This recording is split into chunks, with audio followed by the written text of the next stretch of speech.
I'm Megan. I'm Colin. And this is Pet Sitter Confessional, an open and honest discussion about life as a pet sitter. Brought to you by Time to Pet. Well, hello everybody, and welcome back. Today we are super excited to talk with Alexiane Arcens, a pet sitter in Johannesburg, all about what the pet sitting community, what the pet sitting industry is like in South Africa, and a super exciting conference that she has organized to help raise the bar in the industry. Alexiane, thank you so much for coming on the show today. Could you please tell us a little bit more about yourself and your background? Okay, so my name is Alexiane. I am French, actually, so not South African. And I've been in Joburg for quite almost all my life, so technically I am South African a bit now too. I'm the founder of Pet Sitters Conference here in Johannesburg and also a fellow pet sitter too. I'm a first-time podcaster as well. I've never done this before. So I'm also looking forward to doing it and chatting to you more. Yeah, absolutely. So what is your journey into pet sitting? How did you get started? So I started pet sitting in 2018, 2019. So I was usually doing it as a casual thing, so not professionally. But then I saw potential in making it grow into something better and, getting more skills since I do want to work with animals. And 3 years later, I'm glad to say I'm doing well and I have my own little company. I do work on my own because I haven't found the right people to work with me yet. But so far, so good. It's definitely a sentiment that most of us have, is where we have this dream, we have these thoughts of something we'd like to pursue, and then we end up looking up going, hey, I'm actually doing it, right? That's kind of, it's a really big deal, and I don't think enough of us really take the time to appreciate that kind of growth and all that hard work that we've done. When you talk about your pet sitting services, what kind of services do you offer? So I do live-in pet sitting, so going to the owner's home. But I also offer boarding, so for only special clients, let's say. Not for everyone. It doesn't suit everyone's needs, Yeah. Well, so how do you make that distinction of who is a good candidate for live-in sitting versus a boarding? Well, usually most people request live-in in South Africa because their dogs feel more comfortable. But some people don't really feel comfortable having people in their houses while they're away for whatever reason. And it was actually requested of me because I didn't do boarding before. And so I have a big space, I have a big garden, I have a big home. So I was like, why not give it a try and see if it works? And so I've had my first client, I think, for boarding a year and a half ago. And then it went very, very well. But I didn't know much about boarding at the time, not as much as I did for living.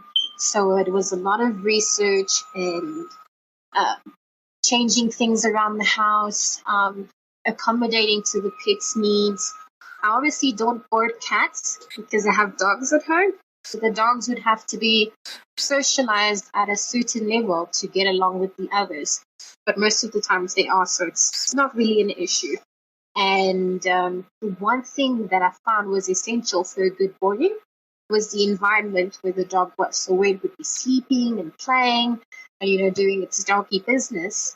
And since I wanted the animal to feel as comfortable as possible, I only limited myself to 2 animals a day, even if I had a big space, since I wanted my attention to focus on them and their needs. And if they were scared of something, I had a client once whose dog was scared of the fountain. Aww. And the fountain was just in front of my house. So we had to bribe him with a bag of treats and shake it because he wasn't petrified of it, but he just didn't like, I guess, the sound it made. But he loved the water. He just didn't like the fountain. So we couldn't hide the fountain. We just had to walk around the entire house to make him go through another entrance. So things like that I have to take into consideration and come up with a plan as quick as possible. I love hearing that, because we definitely have to think on our feet all of the time, because not just are each client, each pet individual, but each situation is new. And you may have cared for a pet for years and years, but now you encounter a brand new situation that they've never experienced before. And we, being the caregivers, now have to, on the spot, use our experience to think through, okay, how do I make this a good experience for them? How do we overcome this? And we've got to be, it's a very creative process as we go about trying to solve these problems that come up. I mean, I personally, my dogs do most of the job for me, actually, when it comes to boarding, because they're actually very friendly. They're very well trained, so they don't push boundaries with the other dogs, and they make them feel more comfortable. So if I have, let's say, an elderly dog coming, I know they're not going to jump on him and exercise until he's panting and super tired. If I have a puppy, they can handle the puppy very, very well. So it's also good for them, for the dogs. It's like, because dogs, when they leave their home, they get super excited most of the time. So I'm going to do something new. I'm going to see something new. And then they come here to this big garden with 5 dogs, and they're like, it's doggy paradise, and they enjoy it. They enjoy it a lot. And the owner is actually getting more boarding requests than live-in requests, because they just drop them off and then they leave because they know they're very safe and they have someone to play with. Yeah, and the mess is here and not at their home. Well, that's an interesting distinction as far as markets go, because I know here in the United States, we get a lot of requests for live-in specifically, where they want us to be in their home more full-time. And so we have to spend some time doing client education about the alternatives. So do you feel like, how do you go about educating your clients about all of their options in pet care? So I personally always suggest a live-in, even if I'm like boarding myself, because the dog feels more comfortable at home and they have their daily routines established, or they have like a favorite spot they'll sleep in. And once you change that routine, it gets confusing and very messy for them. And that's also a behavior point of view, is why I don't always say yes to boarding, is because the animal might freak. So 1 second they're fine and they're playing with the dogs, and then the routine is completely kaput. So they won't know how to do, and they might get reactive and, maybe have a bit of anxiety. And I can see it because I have worked with it before. And it just won't happen. So if living is a good option, then yes. And if boarding is also an option, then yes. If not, I say no. And if we're just not compatible with the animal, then I always have references with other sitters. I do communicate with them a lot. So I just refer them to someone else if they have another option, because those are my only 2 options. Yeah, and knowing what's a good fit and what's not a good fit is something that takes some time to think about and understand where our limits are, right? Like, I think it really does take a lot of introspection to go, hey, what do I actually want this to be? How do I actually want this to operate? And knowing that I can say no, like I have agency to do that in my business. When you say you refer out to other sitters, what is the pet sitting community like in Johannesburg? So honestly, I will say it's not a very stable industry here, because there aren't any regulations. So it's kind of we everyone can be a pet sitter. Most professionals, because there are a lot of professional pet sitters, we kind of stick together, let's say. So we refer to each other. Some cases it's not for everyone, because some people work alone and they have their own team members. But it's a very undecided community, let's say. There's a lot of people want to get in the industry, but they just don't fit for it. They don't have the knowledge and they don't want to work enough to learn about, why we charge the way we do, some things that we do we shouldn't do, just a lot of things to go through that they don't consider. So it's hard to see who is a pet sitter and who isn't a pet sitter. So I think that's why it's so divided, because you don't really know who to trust. If you refer to someone, how do you know he's going to take great care of the animal? Then it's your reputation that's a problem, because you're referring someone to someone who's not doing very well. So it's very tricky here so far. While there may be other people in our areas, we do have to vet them, right? That's our responsibility when it comes to understanding what their processes are, what their background is, what their training is like. So are you reaching out to sitters individually to kind of talk to them about that so you know who's a good fit and who's not? Yes, so I do have a list of contacts, people that I know and have spoken to. Also, I know what they have achieved and what they do on a daily basis with the pet sitting. I know they are very involved. So I won't hesitate if a client is out of my service area to quickly refer them to them without a thought.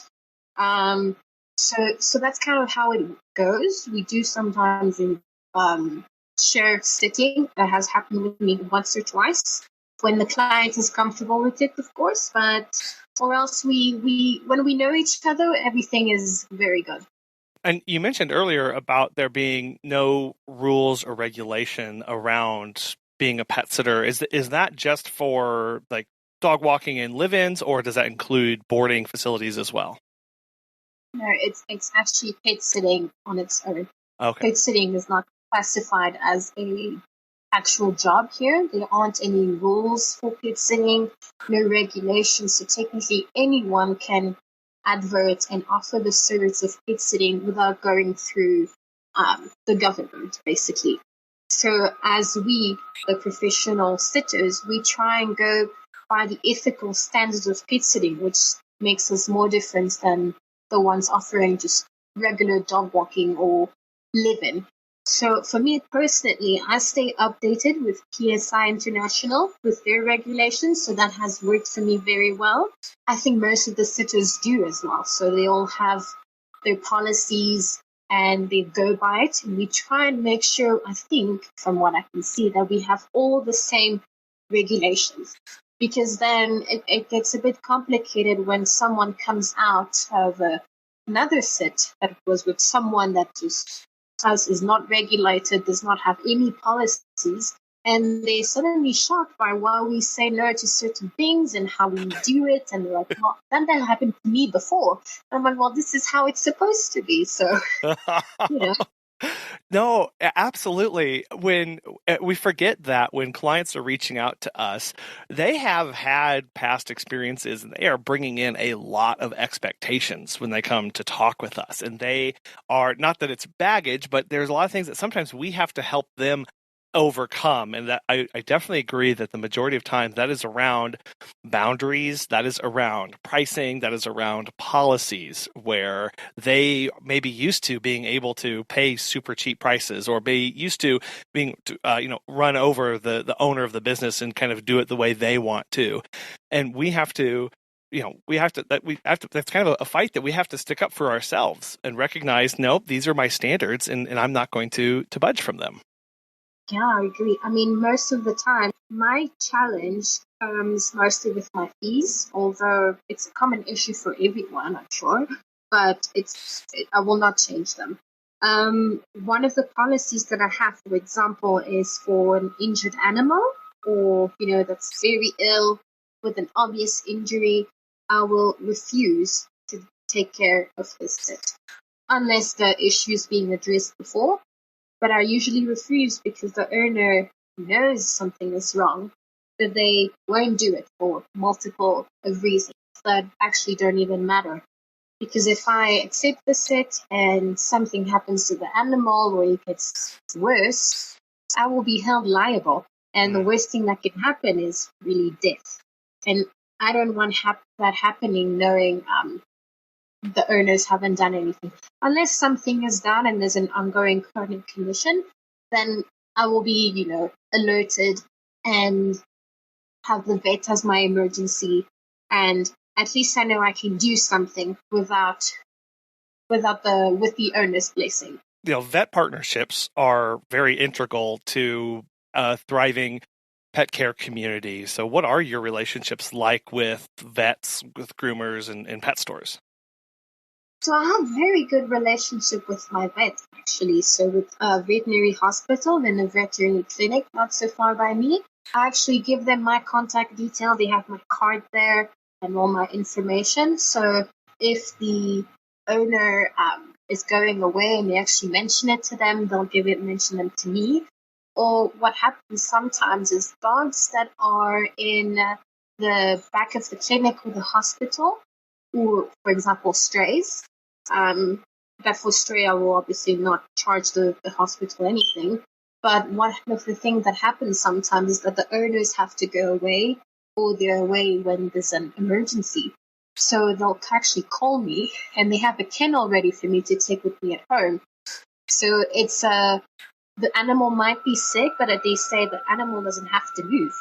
So all he needs to be is in a bedroom, in a quiet bedroom, and he stays at home with me, and that's what happens most of the time, which is actually very great. As well with groomers, except with groomers, the clients are usually come here at my home. It happens mostly for boarding, and I refer them to grooming, and they refer them back to me as well. That's also very cool. And so I have very good relationships, and I'm happy about that.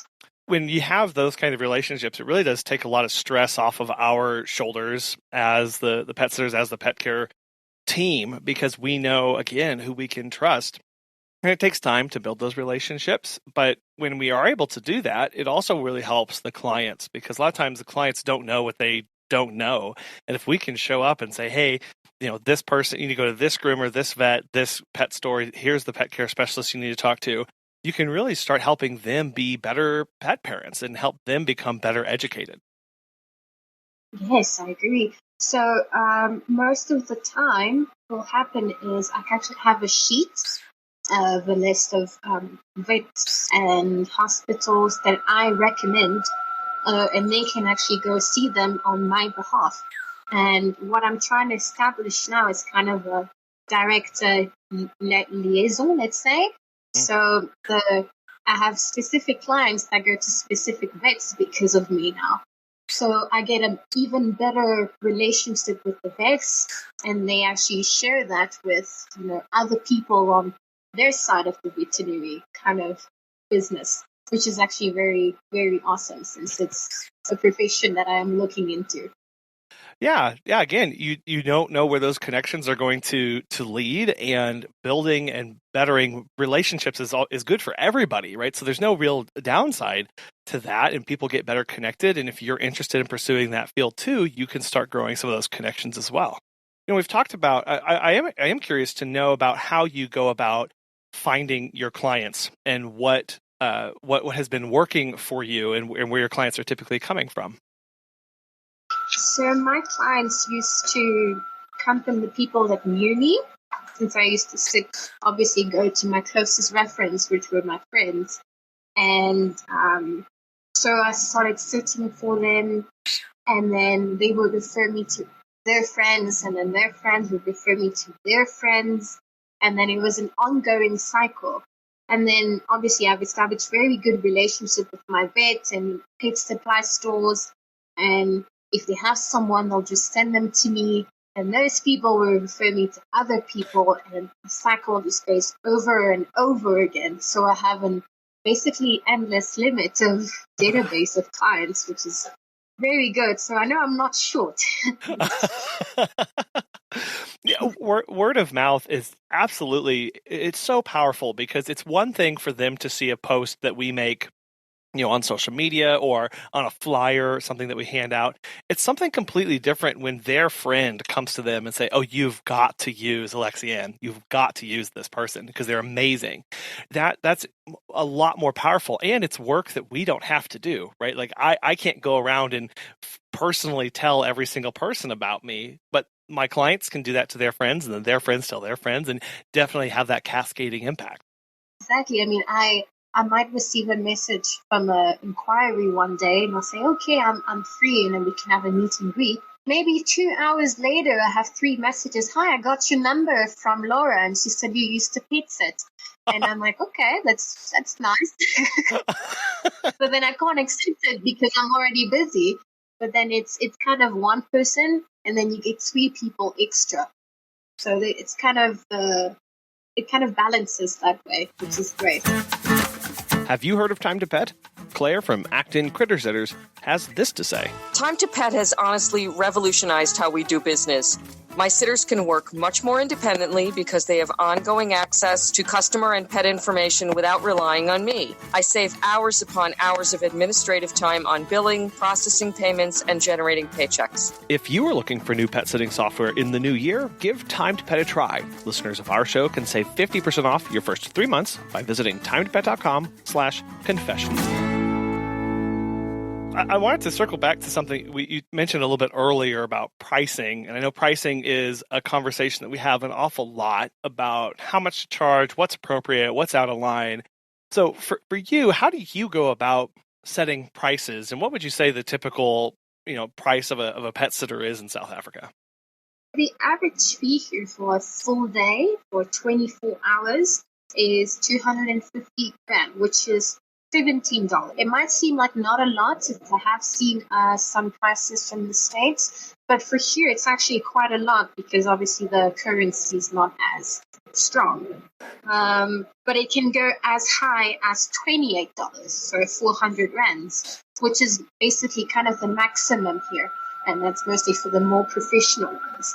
And really the ridiculous amount will sometimes go as low as $5 for a full day. And that's not the professional ones. And that's how we kind of notice them. And because we, at least for me, when I started, I based my fee on the average salary here for like a common worker. And then as my education grew and my skills become better, I started charging more because I had education in first aid. I knew how to work with behavior, and obviously I do a little bit of physio, so I can practice on that. So my fees reflect what I do and what I'm capable of, and I don't need to go over that. Do you feel like you get pushback from clients about your prices when they see those other people who are charging, 250 rand, or how do you communicate what that pricing actually is and why it is the way it is? So I have a detailed sheet of what will be included in our sets, and my skills equal my price. So most of the time the owners don't have a problem for it. So sometimes if you have to charge more because of a special situation, they really don't mind. The only problem that I have faced is from owners that have been with previous sitters that charged lower than me. So they obviously were a bit confused why I was charging what I charged. And I explained to them, it's for its security. I know you're going to know your animal is safe with me. If something goes wrong, I can, I will do what I can do for the price that I'm giving you. And they're actually just fine with that. That's a good reminder that we are able to point to our backgrounds, our experiences, our services, and kind of let them stand on their own and go, look, for this price, this is what you're getting. You're getting me and all of this expertise. And then, the client's going to be smart enough to make that decision and see if that's going to be a good fit for them. And as you said earlier about never bringing down your prices, because that only leads to trouble and headache down the line. Yes, I don't negotiate. I will never go low in what I do because I also have to make a living. I'm also going somewhere and spending money on my fuel, and it's not something that I am willing to go lower because you're trying to have a smaller budget. I mean, it's one example that I say is that I don't think you will go for a veterinary consultation that costs you 50 rand. You're going to be, what kind of vet is that? You pay very low. So don't expect the same with me. You get what you pay for, literally. You really do. And that takes education, and that takes people becoming more aware of the industry. So I am wanting to know, how new is pet sitting to South Africa? Do you feel like you are finding people who have never heard of pet sitting before, or are people pretty familiar with what it looks like? People are pretty familiar, yeah. It's just they aren't familiar with the professional side of things. So they think, most people who don't think pet sitting is an actual profession, which is they don't consider it worth it to pay quite some amount to watch over the animals, because it's easy to make everything a job here. You will find probably stacking water bottles to have a job out of it. So, but for them, watching their pets is, I can give you $1, and then, but it's not that. Yeah. We try and educate our clients most of the time that just getting a nobody that has, the love of animals, which is what kind of gets them a pet sitting assignment here, isn't the best solution. It's never the best solution to find someone that just loves dogs. You need to find someone that will understand them and learn how to take care of them, and will know how to do when the worst is happening. You started pet sitting back in 2018. In the middle of your time as a pet sitter, we've gone through a global pandemic, and so I am curious how that impacted your business and the pet care industry really in Johannesburg. So when we got on lockdown, actually, it was obviously no one could do anything. But I think we were in lockdown for 2 months, so it was so quiet. I had no one. I was actually stuck with 2 dogs. No, actually, I think it was 3 dogs. For boarding, the owners were overseas, and they got stuck at the airport there. So they were stuck with me for the whole of lockdown. Oh. So it was very interesting, but we had a great time. The dog stayed with me for 2 whole months. Wow. But it was okay. But then after we got out of lockdown and we could actually go and do things, I was hit with this because obviously you only could go to work and then come back at some point. So I opened kind of like a doggy daycare because I was getting so overwhelmed with queries, and I was like, from my clients that I already knew. So they would come and drop off their dogs in the morning and then come pick them up in the afternoon. And I was surrounded by probably 6 or 7 dogs. All good, nothing bad ever happened because they were dogs that actually came here before. I didn't accept new clients at the time because I didn't have the time to evaluate them and evaluate the temper of the animals. So unfortunately, a lot were turned away, but it was very, very hectic for me. It definitely was a time of confusion and a lot of anxiety as well. And I can't imagine being stuck with, not stuck because they're pets and you love them, but having these dogs for 2 whole months while their owners were wondering when they'd be able to get back in. And there's a lot of unknowns through that process. So what kind of lessons are you taking forward and trying to apply to your business now that you learned from them? I used to have a limit because I always asked for a deposit of half of the sitting assignment before the job even starts. I only used to do that at a certain limit because if it's 2 days, then I don't need a deposit, But for longer sits and that lasts for more than 2 weeks, I always ask for a deposit because in the case where the 2 dogs stay with me for a whole 2 months, the owners were obviously not allowed to go outside. So they couldn't send anything for me to buy the dog's food and take care of, because one of them was on a special food for, I think he had something with his kidneys. He had to get a prescription diet, which is not cheap.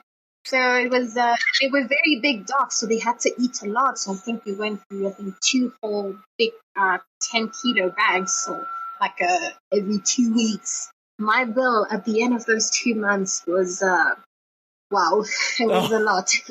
It was a lot.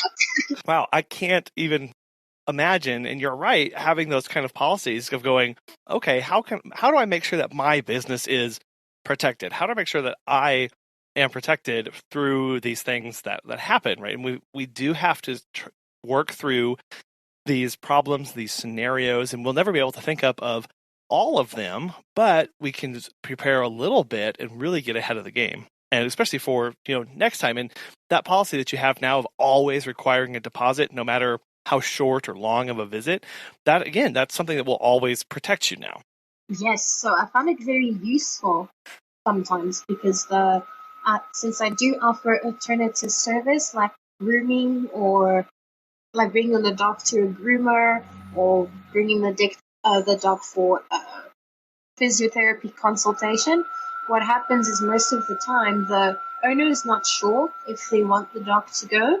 So since I do have a pool here, for example, for physio, if they aren't sure the dog will like water and they don't know if they want the dog to go for a consult, I kind of work with them around water and see if he's kind of used to it. And if he feels comfortable doing that and getting him in the car, I book the appointment and then the deposit kind of pays for that consultation. But since I have it for lower fees, since I do have good contacts with the rehabilitation center, then it doesn't really cost me much, but it's still a good add-on service for the animal. Yeah. Well, yeah. And you mentioned physiotherapy a couple times now. So tell us about what that is and how you implement it in your business. You mentioned a little bit about the pool, but what does that really look like working with that in your business? So veterinary physiotherapy is basically an adjunct to veterinary medicine. So the overall aim to vet physio is to maintain mobility and function and enhance performance of the animal. And it plays a huge role in healing, pain relief, and rehabilitation after any kind of injury. So as sitters, we're not qualified, if you're not a vet physiotherapist, to offer services of rehabilitation. But there is one thing that we can do, which is massage and a good stretching. If you're not planning, obviously, continuing the profession, you don't need to need more than that. This is kind of the basic. And when you learn how to do that, I think it improves your sit.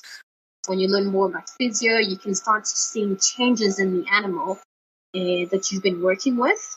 And it takes also a good eye and knowledge to see this. So I might see a dog that has a little bit of weird movement on the hip.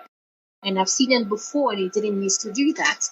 And instead of referring him to a vet, well, you always need to go through a vet first. But physio is the way that I usually recommend now. Such a valuable skill to have when working with dogs. It just helps for everything. After playing the whole day, you give them a good stretch and a massage, and then they're happy, and you've done your part in making their body and muscles in a good state. Is that something that you're offering only to existing clients, or is that a standalone service where people can go, or you go to people's homes to perform? For live-in, I usually go there because it's something that's in my fee structure. Since I'm not a physiotherapist myself, I am on the job shadowing learning. So I've been going to a lot of centers and learning from them. So then I recreate with the permission of the owners and the physiotherapists. And depending on what the dog has, if I can give them something to relieve their pain, if there's somewhere in their muscles where I can kind of work with, then I'll do it. If not, I'm not going to touch the area because I'm not qualified to do so. But it's not a service that I offer alone. It's kind of something that I do all the time now. I touch a dog, then I'm like, oh, I can feel something on the leg. What is that? And I start kind of palpating everywhere. On every dog that I see on the road, it's like, oh, is your dog's leg fine? I can kind of see he has a bit of a bulge on his cruciate here. You should get him checked out. I never see everything the same way now. Yeah. No, absolutely. Is when you start to do that, and like you said, it's not a standalone service because you're not certified in it yet, and you haven't gone through that process. But the massage, the stretching, those are things we can learn and we can do, and just make it part of our service. Of basically, when you book me with your permission and with you advance warning, and we'll talk through what this process will look like, but this is something that I can do for you and try and meet their needs. And I'm sure with, like you said, with injured dogs or even mostly healthy dogs, there's still massive benefits to that. And what does that do? That means that the clients start looking at us as more of an authority and people that someone that they can trust with other things with their pet. Yes. So one of the things that I really like about it is, how do I say this? If the owner has a pool, for example, hydrotherapy is amazing for every single dog, and because it's such a low impact exercise. Because when the dog run on the street or on the side of the road, or if we go on a walk, it kind of impacts all of those joints. It's pretty painful, actually. Because, I mean, we have our limits to run and they have our limits to run. And the amazing thing is a dog swimming for 10 minutes in the pool is the equivalent of walking for an hour. So that's what I will always recommend, doing kind of like a good pool outing or like a massage, something that's low impact, because it's all about the quality of life of the pet. You want them to feel good and to be good, especially for puppies and for older dog. It's really beneficial. Well, like you said, if the client has a pool there, when you're talking with them, you can go, oh, hey, you have this pool. Have you ever thought about this thing? And walking through that process, and definitely as part of the cool down from the long walk, adding that in, it really becomes an added bonus. And you're setting that dog up for a much longer, healthier life. And that's something that obviously every owner is going to want. Since I do have a good reference for the rehabilitation practice, they actually have this course that's called hydrotherapy for the homeowners. So if they want to go in the pool with their dogs, they just look at the course, and listen and what key points to do, what not to do, the temperature of the water, how you should introduce your dog to it. And then they kind of do it on their own at home, which is also great because they didn't know they could do it before. Because when you swim with your dog, you don't really think about how you should be doing it. You just kind of put them in the pool and then they swim if they want to swim and if they like to swim. And so having the course in more details, since you don't always have to go to a professional to swim with your dog, they enjoy it, and it's kind of a good human to dog activity. Again, it's not just, and that's a really good point, it's not just about the health benefits that they get from it, although that is super important. You're also helping with that client-pet bond and deepening their relationship through that process too. Yeah, and one fun fact is I recently introduced a dog to hydrotherapy. So he's a Labrador. So they usually like water, but this dog wasn't a huge fan, but he didn't really hate it. And so when I did hydrotherapy with him and we kind of swam around, I was throwing balls in the water and he was kind of chasing it. And now the dog will not stop going into the pool. Every second he swims, every single time he gets out of the house in the morning, he goes and jumps into the pool. So now they had to install this fence because they were scared he was over-tiring himself, which is so cute. Too much of a good thing. So he swims in there for like 20 minutes, and then when you try and get him out, it's impossible. You have to go in the water, physically grab him, and he's a very good dog, and he has an amazing recall, and he just doesn't come. You can't get him out of there. Oh, that's adorable. Alexiane, you have also very recently decided that you were going to do something for the pet care industry in South Africa, and you have organized a conference. Tell us about the conference and kind of the origins of it and why it was important for you to do this. So I decided to start the conference. Well, the idea came to me in December 2021 at the very peak season of Christmas. And it's because I was seeing so many adverts of so-called pet sitters charging these low fees, had no skills or knowledge about animals. And following those adverts, I saw this person sharing this horror story where she got robbed. And, it's not common. We hear about this all the time. But then I was thinking, we need to do something about it. And I was chatting with another pet sitter, and I'm like, what can we do where we can help our pet sitters? Because we can't stop people from pet sitting. It's impossible since there are no rules or regulation. But we can help them. We can help educate them in basic animal care and our pet sitting standards. So we decided, why not just host a learning conference? And then we literally cover not every topic, but the most important things that you need to know. So it will be happening the 14th of May, and with this team of amazing sitters, we have selected a few topics to discuss, like marketing and communication, safety, the practice standards, and we'll also be doing hands-on workshop, as I like to call it, where an actual behaviorist will be coming and chatting about, how you can detect and see, if the dog is not happy or not, the aggression issues. A physiotherapist will also be coming and demonstrating that too. So it's going to be a very awesome day. We have quite a lot of people that have signed up. So that's very, very good. The hands-on workshops, I think, are going to be invaluable because you can take online trainings with behavior, you can read about behavior, but to actually work through that in person in front of you, even at the most basic level, it's really impactful, and it's something that really changes the nature of how you interact with pets as soon as you start knowing what to look for. It was actually an undecided thing to do. I wasn't sure if I wanted to do it because I wasn't sure if they were capable enough to do it. I know some of them are, but I don't want them copying, and especially for physiotherapy, to try and copy something that they're seeing and not manage to reproduce it very well. So I wanted to make it clear that this is not a once-in-a-time thing. You need to continue learning about it. You can't just come to the conference and be like, okay, so now I know everything about pet sitting and I'm going to go do my thing. No, it's not about that. It's just the first step in learning.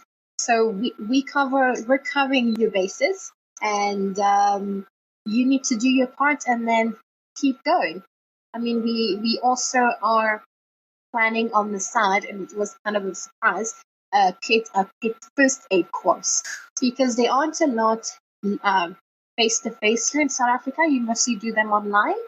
So we are working with vets and a bunch of people to have an ongoing course happening all the time, so they can have the knowledge of that, because most of them don't know how to do first aid. Which is an extremely it's an absolutely crucial skill to have. And you mentioned something about the learning process of many times we see something and may go, oh, I can do that exactly how as that professional did it, who's done it for years and years. And we get a little overconfident. And it's important to remember that we have to learn in steps, in fits, in starts, and really, when we're learning new things, I know for me, sometimes it's hard for me to humble myself and go, I know nothing about this, so I need to start from the very beginning and work from there. And that is a process. And anything that we learn, anything that we take on, any new thing that we try and do, to really put on the learner mindset and go, how I need to get the most out of this. And I need to start walking on this journey. And this information is going to be super helpful, but I know there's going to be a lot of follow-up after this. So I think you're doing a great job of, and it's good to hear kind of making these caveats of, hey, just because you're going to see this one time does not mean you're going to be an expert. And there's a lot more things that you're going to need to know. Exactly, which is why I kind of also emphasize on having role models in the pet industry here in Johannesburg come. The only problem, obviously, is since there are no regulations. Obviously, you've established your company and you're very well known and you have very good skills. But problems that I saw facing with this conference is that some people didn't want to come because they already had the skill. They didn't understand what the role of the conference and what the goal was. The goal wasn't necessarily just to educate people that didn't know about pet sitting, but it was also something that would be that would bring us together in a way. We can share our knowledge, and because this never happened here before. There's never been, I think, a pet sitters conference here in Johannesburg. I know that in Cape Town there has been on opposite of South Africa, but here there hasn't been a thing. And I think it was pretty important to do it, but obviously people will always doubt you somewhere, and we have to prove that our intentions are well and that it's going to benefit them as well. Again, recognizing that the conferences come with many benefits. It's not just about learning the head knowledge, like you said. It's also about building that community, building those relationships. And I look at people who I know have been going to conferences here in the States for several years at this point, and I asked one of them. I said, why do you keep going? None of this information is new to you that you're seeing right now. And they said, look at everyone around here. I come to be here with these people. I come to get connected with them and learn from them as well. So there are just so many benefits that you get from attending these kind of conferences. Exactly. I mean, conferences are essential to learning and being updated on what's happening in the industry. Some sitters don't find it necessary because they know it all and they don't need to learn. But it's not about that. It's also, like you said, about sharing your knowledge and helping others if you can. It also gives us an opportunity to be with people that are like-minded. And that's very important, I think, here, especially in Johannesburg, where the industry is so fragile and we don't really stick together. And not coming because you also think you don't need it also shows that how fragile the industry is, which, if you don't want to come and meet fellow pit sitters, because I don't think most of us have met. I mean, I have met most, maybe most, not all, but I don't think we have actually really talked to each other about that kind of stuff, except for reference and pit sitting assignments. So we don't really know each other. We just know, oh, she's the competition. And I can refer her to if you want, but maybe she knows something that I don't. Maybe she knows something about boarding that will help me. And I'll have the chance to ask her about that because she's a good established business. And I think the conference will be helping a lot with that too. You use that phrase, it's a fragile industry, and part of that starts with, it sounds like, those personal relationships and that building of that community. And like you said, knowing somebody beyond just whether they can take care of your dog or not, but knowing them personally and knowing them professionally and learning from one another is a really good sign of where that's headed. Absolutely. So for you, if you can pull out your magic 8-ball or whatever, where do you hope the pet sitting industry will be in your community in the next 5 to 10 years? I really hope it will be a place where sitters come and ask for advice mostly and for guidance. For example, I've been receiving a lot of messages since starting the page about, can you help me make a great advert, because I don't know where to start and I don't know what to put on it, and I haven't had any assignments so far. And we worked on her skills and her policies and basically everything that she would need to start her business. And she got, I think, one client two days after posting her ad in her page, which is only one client, but it always starts with one, which is amazing. We always try and refer also to other pet sitting companies, not everyone is meant to create a business, but I want us to be a place where sitters can come to for guidance. This is basically it, and knowledge too. Yeah, exactly. I love hearing when people get their very first client, because you're right. It's just one, but it's one, right? And it's super exciting when you're just starting out to get that first person who's trusting you and to help somebody along that journey and along that profession and go, this is what's possible. This is how you can make this a thing and make this your livelihood. It's a very gratifying thing to help people with and to show them what the actual possibilities are.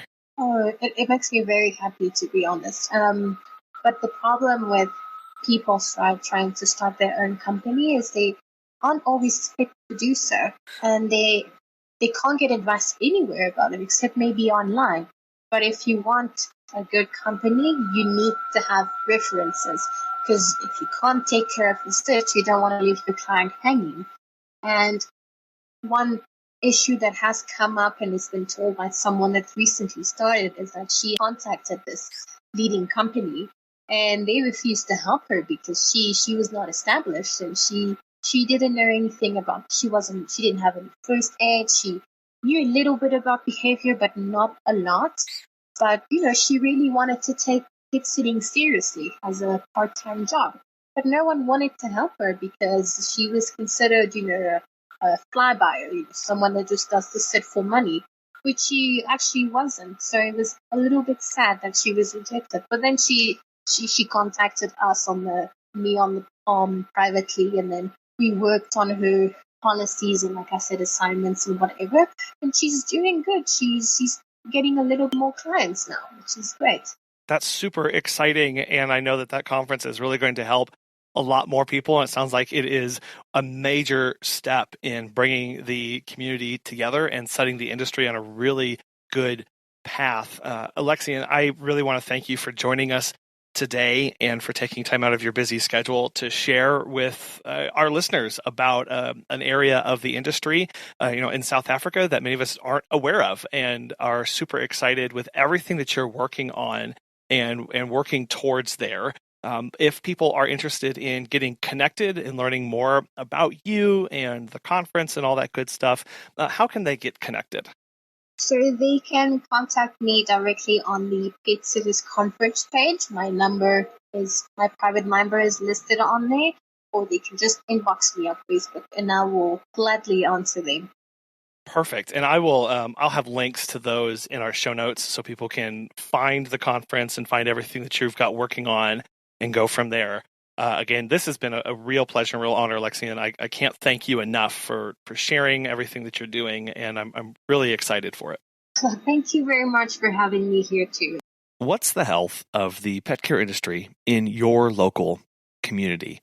When Alexiane used that word fragile, it really struck me as describing very well how many pet sitting communities are set up. They're very disconnected. They don't know one another. They don't have meetups. They don't know who to recommend to. They feel very isolated. The future of a healthy pet care industry very much depends on an interconnected, non-fragile, instead a robust connection of pet sitters across the country, across the globe, supporting and sharing resources and information. I can't wait to hear how Alexiane's conference goes and to hear all of the resources and connections made by pet sitters in her local community. We want to thank our sponsor today, Time to Pet, and thank you so much for listening and being a part of this community, this podcast community and our online community, sharing resources, helping one another, and lifting everybody up. It's a wonderful thing to see, and we are so thankful that you are a part of it. We hope you have a wonderful rest of your week, and we'll be back again soon.